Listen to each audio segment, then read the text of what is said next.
একটি রাত বদলে দিয়েছিল সবকিছু। 2021 সালের 11 জুলাই মারাকানায় ব্রাজিলকে 1-0 গোলে হারিয়ে 28 বছরের অপেক্ষার অবসান ঘটায় আর্জেন্টিনা।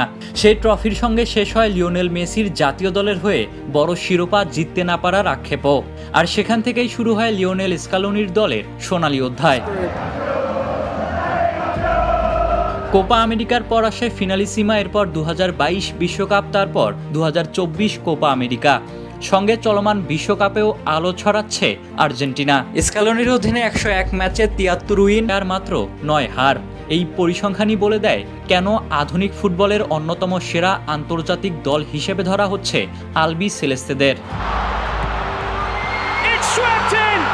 মেসিও জাতীয় দলের হয়ে প্রায় সব বড় শিরোপা জিতে নিজের লিগাসিকে নিয়ে গেছেন অনন্য উচ্চতায়। তবে সাফল্যের সঙ্গে রয়েছে বিতর্ক, রেফারিং, পেনাল্টি, কার্ড। প্রায় প্রতিটি বড় ম্যাচের পরই উঠছে প্রশ্ন। চলমান বিশ্বকাপেও আলজেরিয়া ও মিশরের বিপক্ষে ম্যাচের কিছু সিদ্ধান্ত নিয়েও সমালোচনা হয়েছে। যদিও ফিফার রেফারিং বিভাগ বলছে সব সিদ্ধান্তই ফুটবলের প্রচলিত আইন মেনেই নেওয়া হয়েছে। অভিযোগ থাকলেও তার পক্ষে এখন পর্যন্ত কোনো নির্ভরযোগ্য প্রমাণ সামনে আসেনি। তবে বাস্তবতা হলো যত বড় সাফল্য তত বেশি সমালোচনা।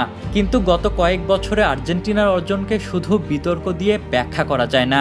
স্কালোনির কৌশল, দলের শৃঙ্খলা এবং বড় ম্যাচের ধারাবাহিক পারফরমেন্সই তাদের সাফল্যের ভিত্তি। ইতিহাস শেষ পর্যন্ত বিতর্ক নয়, চ্যাম্পিয়নদেরই বেশি মনে রাখে। Ishtiaq Mahin, the news.